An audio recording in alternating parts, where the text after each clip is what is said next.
Good morning. Welcome to York Manor. So today, in keeping with the theme of Victorian homes and what it's like to live in them now, we're going to talk a little bit about floor plans, how I'm going to change the floor plans, we're going to talk about floor plans. And we're going to talk about the differences and then versus now. We're going to talk about the romance, the beauty, the fantasy of living in one of these homes, and kind of what the reality is, and something that if you ever decide to do this, you might have to think about. So come with me. Let's have a little fireside chat. So, in 1901, when this house was built, life was a lot different. So in remodeling this house, to make it so it fits 2020 standards, things have to be changed because things are different. I mean, think about it. In 1901, there wasn't even a refrigerator. The first refrigerator didn't come around until 1911. And until 1927, when GE came out with the cabinet top, whirlpool top, I don't remember what it was. That's when you're actually got a concept that you could have a refrigerator in a house. And even then, it wasn't until the 40s that they were normal. You usually just had a giant box that you put ice in. And that kept everything cold. They literally called it an ice box. To say that we've come a long way, that's the reality. And as I've been tearing into this house, that's things that I have seen is that there is this romantic idea of living in these old homes and doing that. But I'm starting to see that the reality of doing that is a far larger challenge. Even when you think about that, and the kitchen is my favorite example because it's one of my favorite places to be. I love to cook, but more importantly, I love having my friends around when I cook. It's just so nice to be able to do that. That wasn't a thing then. The kitchen was where your servants were. And heck, women couldn't even vote, so they pretty much fit in that category anyways. I know, that joke's not okay. But you understand what I mean. The kitchen was just a place that you made food. Not only that, but you had kitchen furniture because cabinets weren't built in. There was no microwave. Your stove in 1901, if you were lucky, and this house probably had it, was gas. Otherwise, it was coal or wood. And when we talk about rooms and how they were done, this was how you heated a room. I can heat a room with hot water from the floor now. You can shove hot air into a room, forced air, from the basement into the whole house. You can make air and take it from being hot and make it cold through some sort of matter-changing wizardry they call an air conditioner, and you can cool a home. Back then, you opened windows at strategic times of day to allow air to move based on weather patterns and wind and whether the sun was setting or rising, and that's how you cool a home. So we need to take this home and get it there. One of the other things that's really interesting as I've been diving into this is furniture placement. And that's kind of what we're here to talk about now is as I'm looking at a lot of these rooms and I'm deciding, is this fireplace going to stay? I mean, this is gorgeous. Do not get me wrong. This is beautiful. And it has so much character and it's so nice. But a queen bed is 60 inches wide. A king bed is 76 inches wide. My arm span is roughly 72 inches wide. So if you wanted to put a queen bed in this room, and this is about center in the room, let's see. You could maybe fit it right here, but you can't put a nightstand over here or over here at all. It just can't happen. And in the 1900s, you probably didn't need those because you wanted to stay close to this and stay warm. Well, what about the other wall? That wall over there, that fireplace is dead center. So there's just no place there. Now, there's this wall, but if there was a door here to go into this, there's no way. So you would set up a bed, and maybe back then, it was I Love Lucy style. So you had a bed on either side of the fireplace. It would explain the windows, it would explain the setup. But overall, if we keep that fireplace, where do you put a bed in this bedroom? Literally a room for beds. It just doesn't work. And I know I love the fireplace too. Like it is iconic, it's beautiful, it's gorgeous. But if I can't put furniture in here, if you can't comfortably arrange the room, what are you gonna do? Okay, so let's go over to the main 3 rooms. The ones that have like really vexed me and like caused a lot of problems on trying to figure out what to do. Especially now that I started thinking about furniture placement. So this room right here, it's actually really bad. If we look at it, I have a doorway right here. I have a closet right here. A doorway to a patio right here. And the entrance doorway here that you were looking at me through when I was pointing out the other stuff.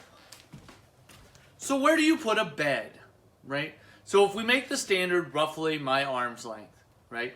Because that's roughly 72 inches, so that's a queen bed, which is 60, and then only 6 inches on either side. And how big's a nightstand? A nightstand's probably usually roughly, that, I don't know, that, right? Roughly 12-ish inches. At least a ruler. Where do you put one? There's this wall right here. Boom! This is gorgeous. This would be amazing. You could put a king bed right here, and it would come out to like, I don't know, here-ish. And then on either side you could have nightstands. This wall would be ideal for a bed. But what about another option, right? Like, this is 2020. Do we need to be stuck with one option of where we put a bed? What about the one right here with the closet? Well, you could put the bed here, but you got no nightstands. You didn't put any nightstands on this. You'd have a closet right here, which is nice, right? We want that. And your entrance there. And granted, I can do whatever I want because, well, I mean, the house is torn down. So I can rebuild the floor plan whatever I want. But maybe a twin bed. Maybe, I don't know. Well, you're not going to put a twin bed this way and do bunk beds. So you got to do them on the wall that you guys look at me from. No good. And if we look at this window, actually all the windows in this house, they're all designed very low. It just ain't going to cut it. And, okay, so this wall. Let's go look at this wall. This wall, yeah, if we get rid of this door, right? We make a wall here.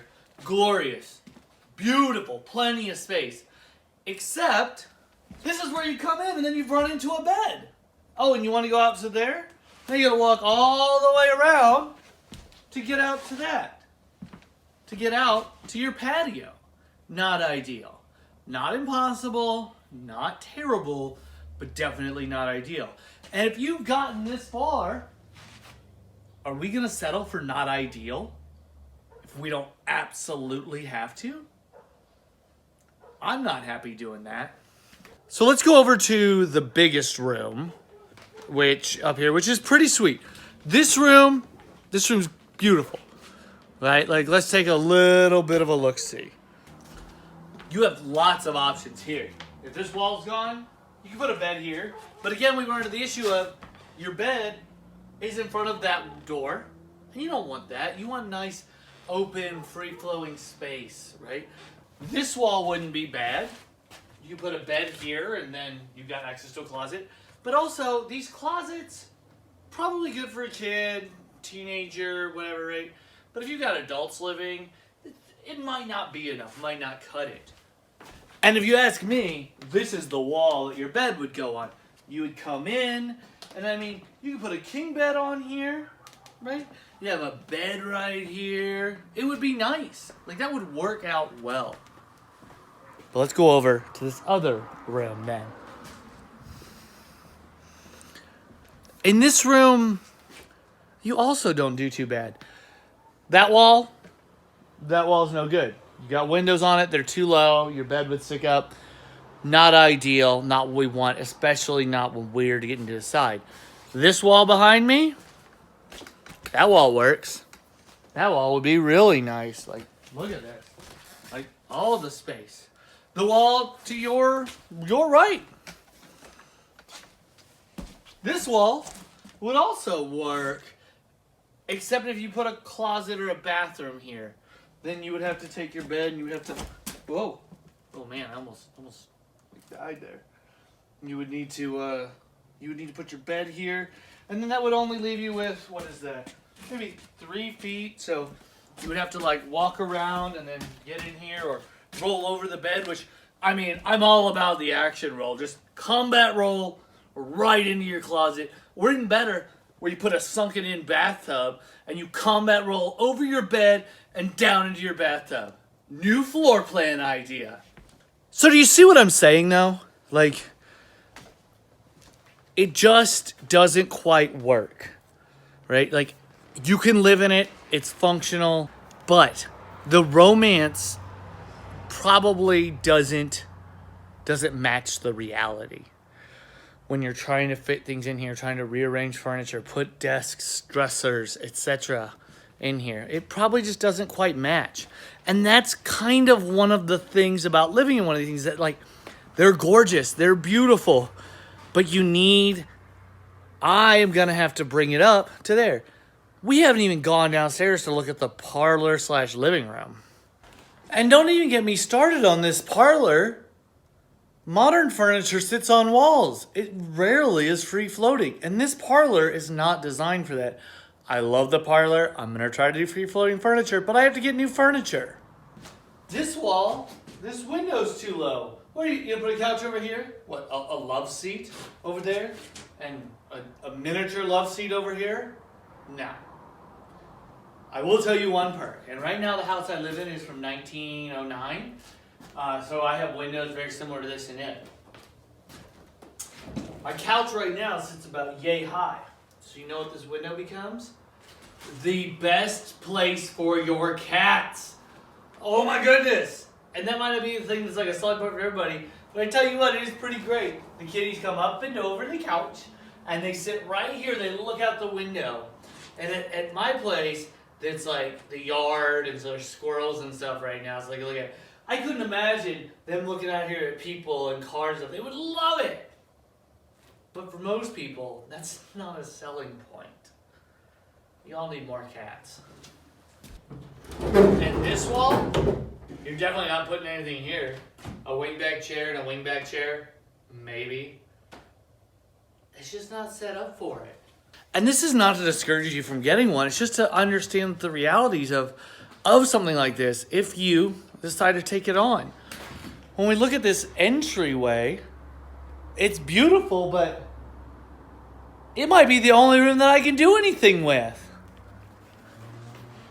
I mean, I can put right here, right? Like a place to maybe hang coats and whatnot. And I was thinking, what if we took a bench right off of this stair and it just continued all the way around? Then you'd have a place to take your shoes off and stuff, because when I finish these floors, you're not wearing shoes in this house. Like that is going to be a no-go. In 120 years, we've gone from barely having gas appliances and no refrigeration to full refrigeration, gas appliances, TVs. We went from tube TVs to flat TVs to projectors to the internet. We had to initially network all of our stuff, and your phone and your computer next to it. Now we can do everything wirelessly. We've got electrical that doesn't get hot and burn your house down. The world has changed. There is massive perks to having a house like this. It is gorgeous. I mean, it's breathtaking in its style. They just don't do a lot of the things the same. But there's reasons for that. And some things we're going to take away. And we're going to bring back to 2020. We're going to bring back the beautiful trim and the elaborate architecture. And those fine, beautiful finishes that we used to use. But on top of that, we're going to make it so that we can put a bed in this room, have a bathroom that fits now, and we're going to really get there. It's really thinking finely about the dream and the fantasy versus the reality. Because even if you stay at a B&B in one of these things, it's like, oh, okay, this is all nice. But if you've ever like actually thought about living in one, you start to realize things like storage just aren't there. And don't get me wrong, some of you all got a lot of shoes. I'm guilty. I'm guilty as well. I'm guilty as well, right? I probably got like 10 pairs between shoes and boots and slippers and whatnot. I mean, I have 2 pairs of slippers. I got everyday slippers and I got dress slippers. I mean, that's a real thing. But some of y'all got like 20, 30 pairs. Some of you have a lot of suits and shirts and dresses and whatever else that's got to be kept. And they didn't have that back then. So figuring out how to store that and also have it so you can use it, so it's not just sitting in a box somewhere or in a storage unit or in another room that you've decided to turn into a closet, all things I've seen. So you can have your walk-in closet and whatnot. You're gonna have to do some changes to your place if you get something like this. And that's okay. Like, this is fun. It is stressful and it is just making me full of anxiety, and I am so excited every day when I work on it. Because every day is an opportunity to change something. Every day is an opportunity to make this place work. And it's a challenge to think about. So, how am I tackling the challenge of this floor plan that doesn't fit 2020? Got an engineer. So I got a friend, he's a good engineer. He came, took some measurements, and he's gonna do CAD drawings for me, computer-aided design, if you didn't know what that was. And then we're gonna be able to build, bada bing, bada boom, our new floor plan on that, and to see if it'll work. I'm really, really excited, because right now I've just been mentally building it, casually scratching stuff out on napkins and whatnot, just getting ideas, and then bouncing them off of friends.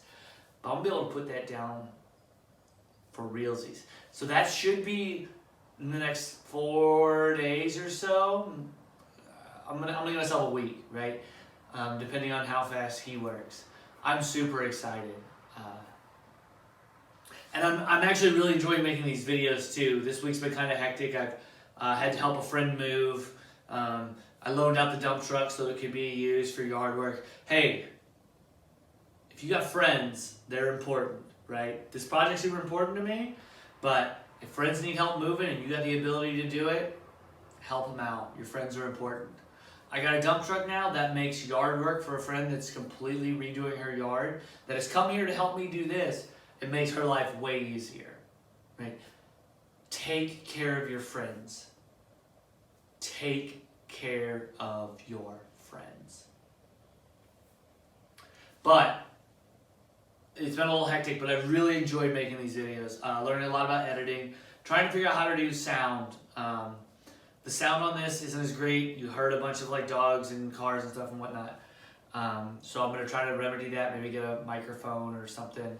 And also, like, I know my videos would be better with some music, but honestly, I can edit these, and then it takes me almost twice as long to edit them as it does for me to edit them, to find music. So I'm working on it. I promise you I'm working on it. I'm trying to figure out the best way to do that.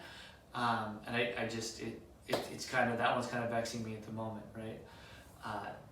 So hey, keep it up. If you're going through one of these right now, keep it up. Just keep pushing. There are experts out there. There is YouTube out there.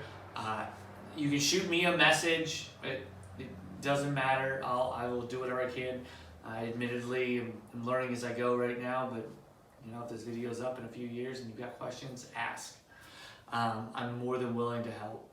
So that's kind of where I'm at right now with this place, and I love it. I really, really love it. So thanks for watching.